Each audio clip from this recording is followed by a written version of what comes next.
Welcome to the spring 2021 term at Cal State Long Beach, and specifically, welcome to one of the 3 Philosophy 170 critical reasoning sections that I'm teaching this term. My name is Dr. Charles Wallace, and I'll be your instructor. We're fortunate to have some supplemental instructional help in the form of Tom Ho, who has been assigned a graduate assistantship for these sections. This playlist integrates 2 video modules which together comprise an orientation for the course. The first module focuses primarily on the Beachboard interface, emphasizing important features and resources available to students. The second module focuses on the mechanics of the course and reviews sections of the syllabus. In discussing the Beachboard interface, I'm going to assume at this point in the academic year you're probably much more experienced and much more facile at negotiating the Beachboard interface than I am. What I want to emphasize in going over the Beachboard interface are some of the features that I've built into our course pages, as well as some of the resources that I've created specifically for my 170 students that I think will be valuable to you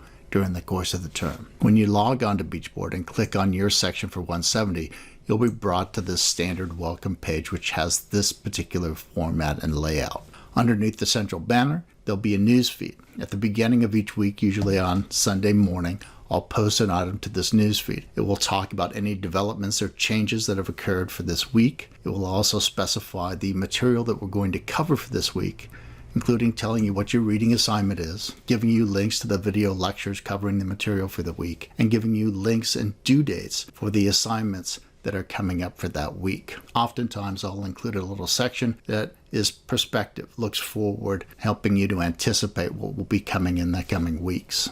Below that central banner on the upper right-hand side is the instructor profile. It contains the basic information about myself and about our GA, Tom Ho. It gives our names, our email addresses, our office hours for the section that you're enrolled in, as well as the links to our Zoom meetings that we use to conduct those office hours. Below that instructor profile widget is the standard CSULB student resources widget.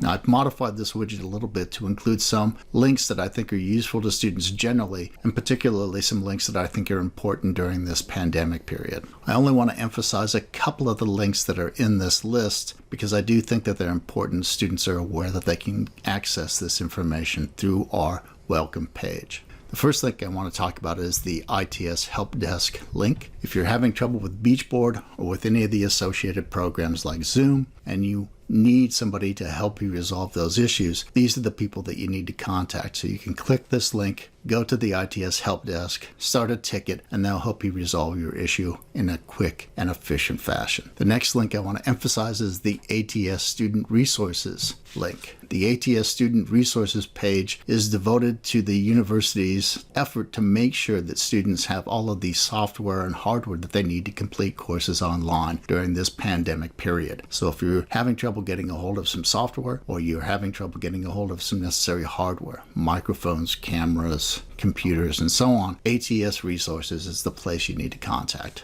The next 3 links I think are important, particularly during this period in time, but also generally. The first link is to the Counseling and Psychological Services, the second is to Student Health Services, and the third is to the university's Basic Needs Program. This is a very stressful time. People are experiencing a lot of turmoil and changes, and you may feel stressed out or depressed. You may have family members who are stressed out or depressed, or other psychological problems may occur with you or your family. And I want to encourage you to take advantage of the university resources. It's always better to reach out and try and get help, and the university is here for you during this time. So I encourage you very strongly to take advantage of the Psychological Services link if you feel that you need it. Similarly, if you're interested in figuring out when you can get a vaccine, or you have other health issues, the Student Health Services link can help put you in contact with the Student Health Services Division. Finally, many of our students are food and shelter insecure.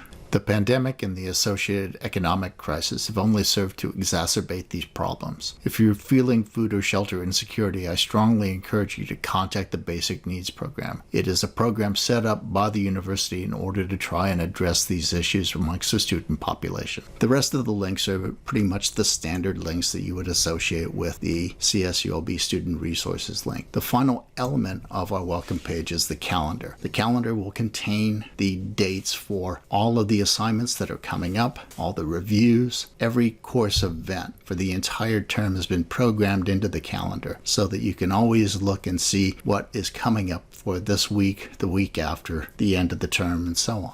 When we click on the Content tab and bring up the Content page, the Content page will structure the course in terms of 10 topic-specific modules. The first tab on the Content page gives you access to the syllabus. When you click on a tab for a specific module, it will give you access to that module. It will tell you what the topic of the module is, the weeks in which we'll be covering the material for that module. It will specify the lesson overview, the learning objectives, and then it will give you your reading assignments, the lecture videos for that material, as well as all of the assignments covering that material for each week that we're in that module. Now might be a good time to note that the course has 7 tests, and before each test there'll be an optional Zoom review. You're required to attend 5 of those 7 optional Zoom reviews in order to earn participation points for the course. In addition to those optional Zoom reviews, there are 2 optional extra credit practice tests. The first optional extra credit practice test allows you to earn points that will be added to the raw score of your homeworks to help you raise your homework scores. The second optional extra credit practice test will allow you to earn points to be added to the raw score of your test to help you raise your test score. Overall, then, you'll have 14 extra credit opportunities during the course of this term. In addition to a Zoom review prior to each test, as well as 2 extra credit practice tests, I've also created a number of other resources to help prepare you for each of the course's tests. After test 3, you'll be able to click on a link that will take you to a number of past tests together with answer keys that I've posted on the web. You can click on one of those tests, try and answer the questions on that test, then click on the answer key and compare your answers to my answers. For each of the tests after test 3, there'll be at least 3 past tests, usually together with some extra problems as well that you can use to study for the test.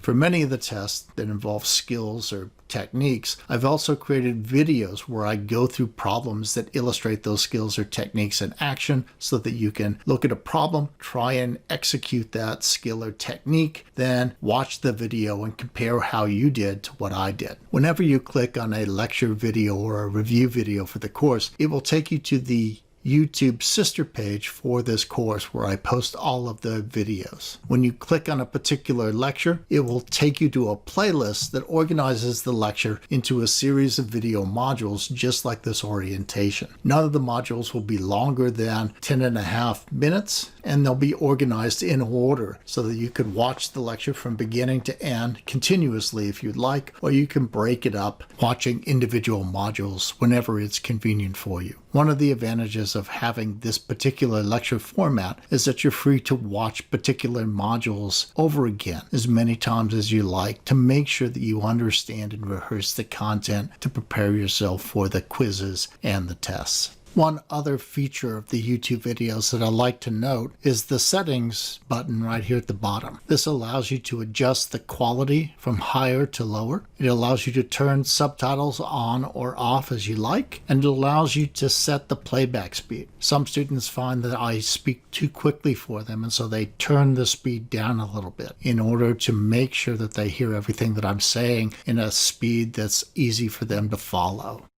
The final 2 features of the Beachboard interface that I want to touch upon are the Quizzes tab and the Grades tab. The Quizzes tab will bring up a list of all the quizzes, all the tests and homework assignments, all the optional extra credit practice tests, and it will divide them up into current quizzes, future quizzes, and quizzes that have already expired. The Grades tab allows you to check each of your assignment grades and to follow your progress along throughout the term so that you have a better idea of where you stand in the course throughout the term. If you have any difficulties figuring out your standing in the course, you can always contact me and I'll help you out. In the second and final module for this orientation lecture, I'll talk a little bit about the syllabus, about the reading materials, about the assessment plan, and I'll give you some suggestions about how to approach the class itself.